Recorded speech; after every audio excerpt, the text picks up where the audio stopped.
Bonsoir, cela faisait un moment que je n'avais pas posté de vidéo.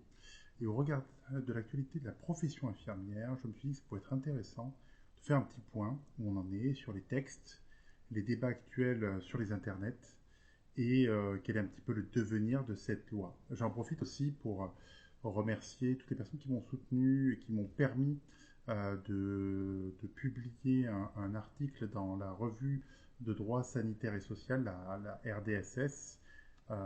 Voilà.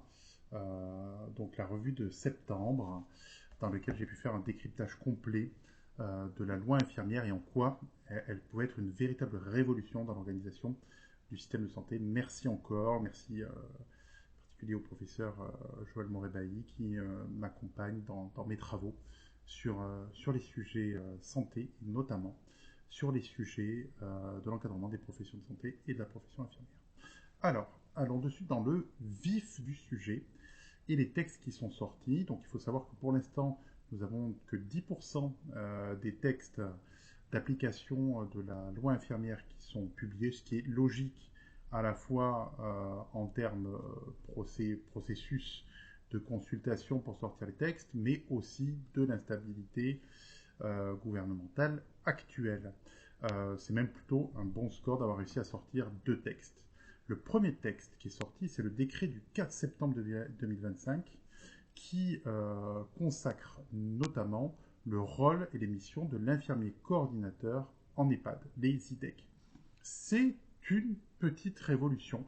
Alors il faut savoir que ce texte était en préparation depuis un petit moment, mais qu'il a été rattaché à la loi infirmière, parce que justement un amendement est arrivé et est venu encadrer au niveau législatif cette profession.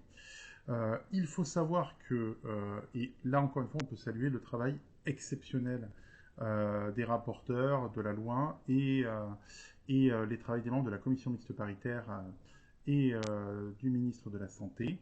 En effet, quand l'amendement sur les infirmiers coordinateurs a été adopté au Sénat, il a été adopté avec le fait de placer l'infirmier coordinateur sous la hiérarchie du médecin co.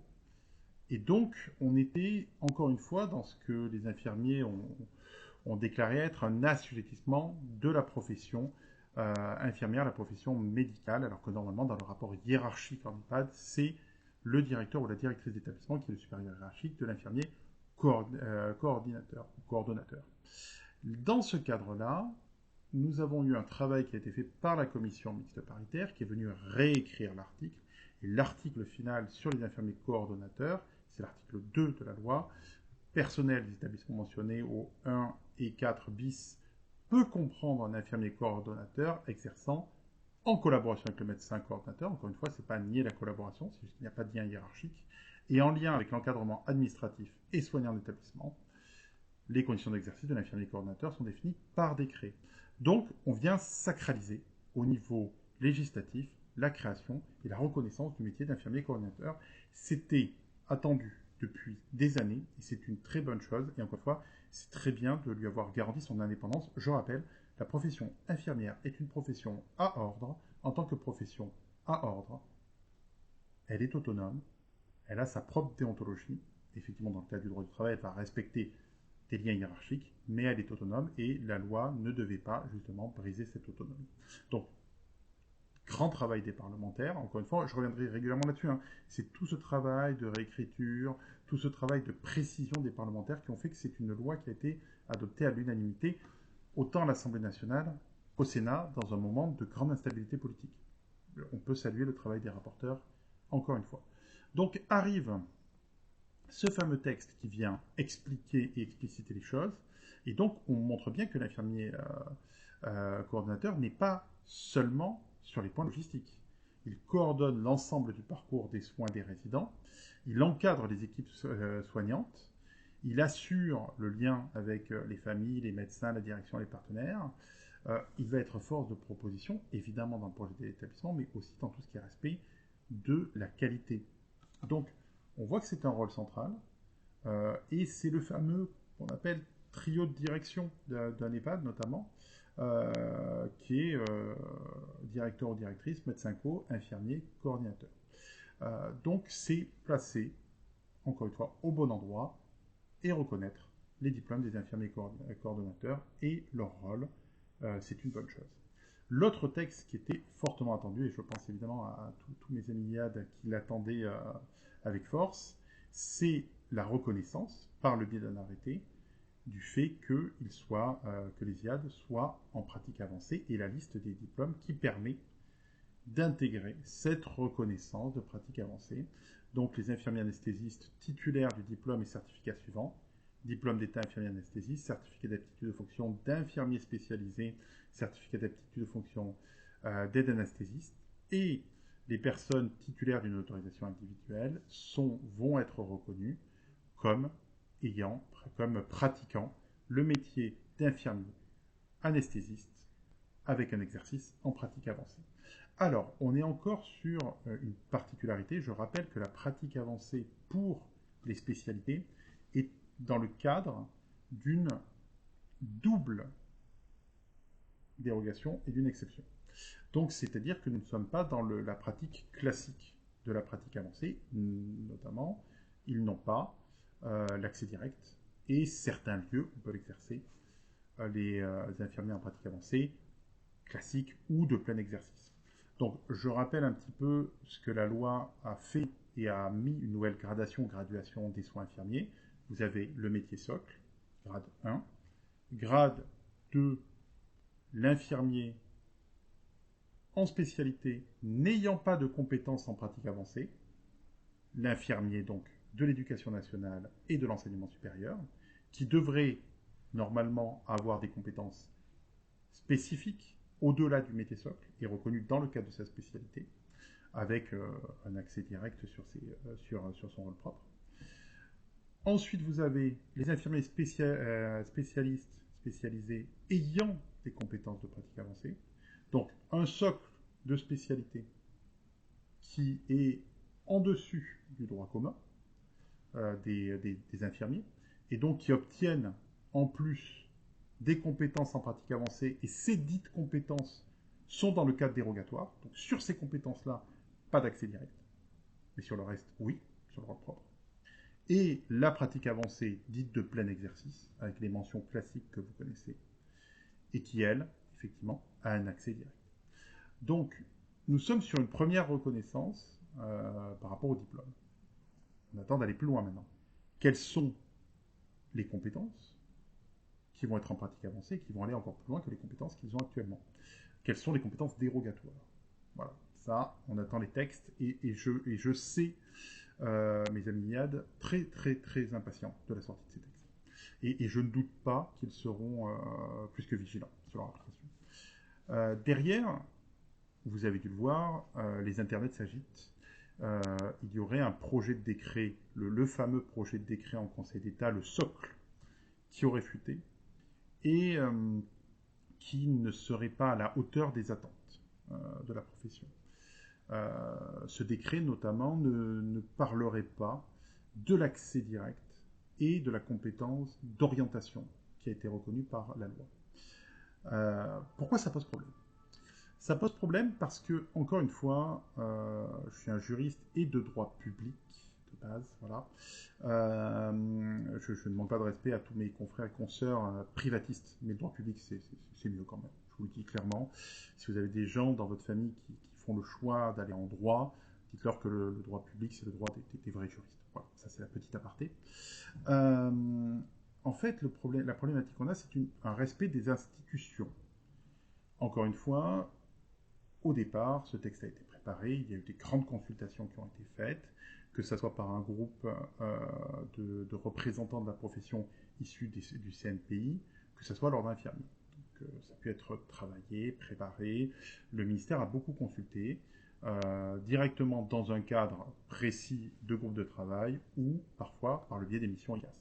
Bon, c'est un travail qui est important et vital pour le socle de la réflexion. Puis, des parlementaires, s'inspirant notamment de ces travaux, ont décidé de déposer un projet de loi, et on a eu cette loi qui a été adoptée. Mais dans le cadre, avant d'être adoptée, elle a été modifiée par des amendements. Ce qui est la logique, c'est la démocratie. Les gens s'expriment, proposent des modifications de la loi, et s'il y a une majorité, ces modifications sont adoptées.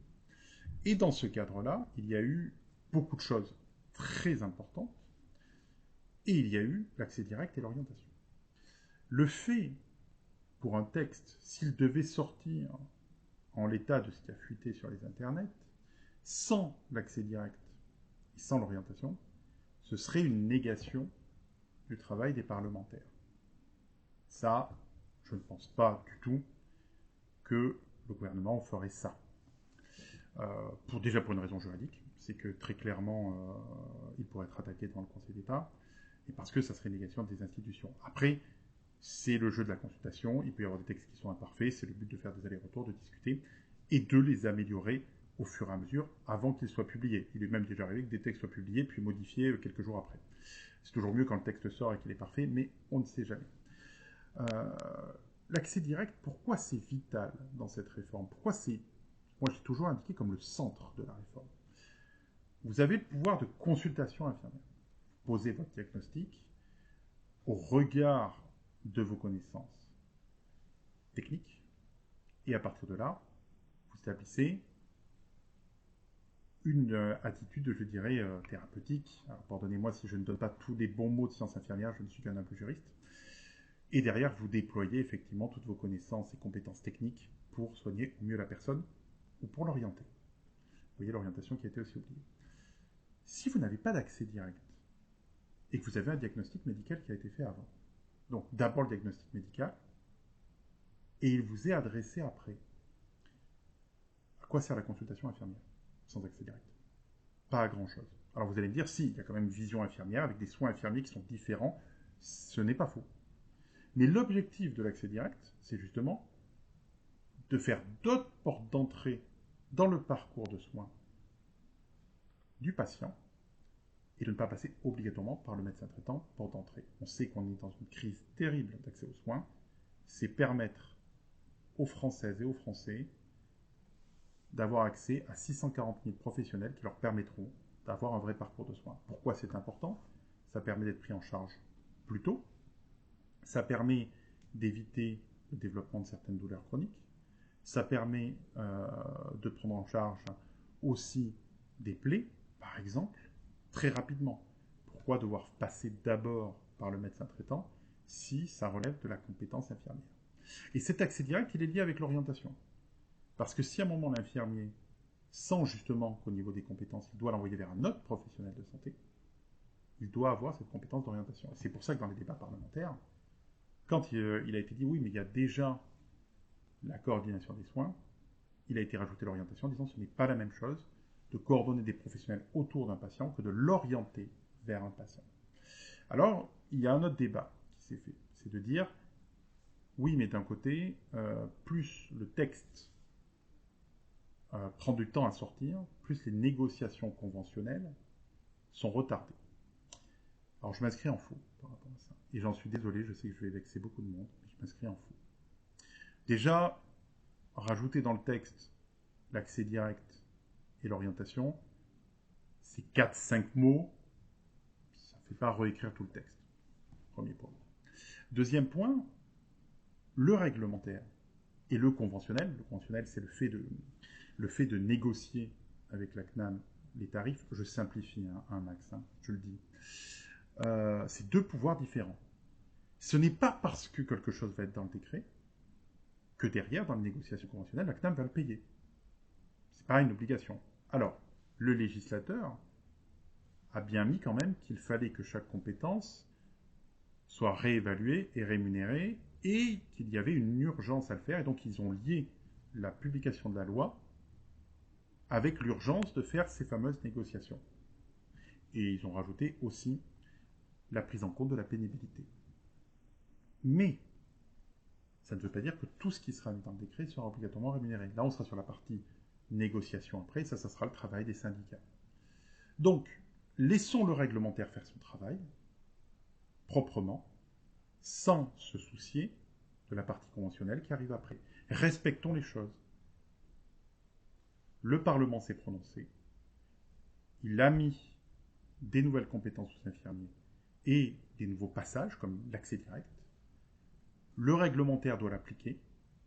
aux conventionnels de négocier. Et pourquoi on fait ça alors, on dit en entonnoir, en descente, enfin ce que vous voulez. Tout simplement parce que le conventionnel, extrêmement important, et je rappelle effectivement que les infirmiers libéraux ont largement besoin de cette reconnaissance, ne concerne que 110 000 personnes sur les 640 000. Donc, on fait en entonnoir. On traite d'abord la totalité de la profession, et ensuite on passe aux libéraux. On ne peut pas sacrifier 530 000 professionnels en attendant d'avoir ces négociations. Et encore une fois, je m'inscris en faux, on peut déjà commencer à négocier les choses, parce que la loi a quand même été assez précise sur tous ces points.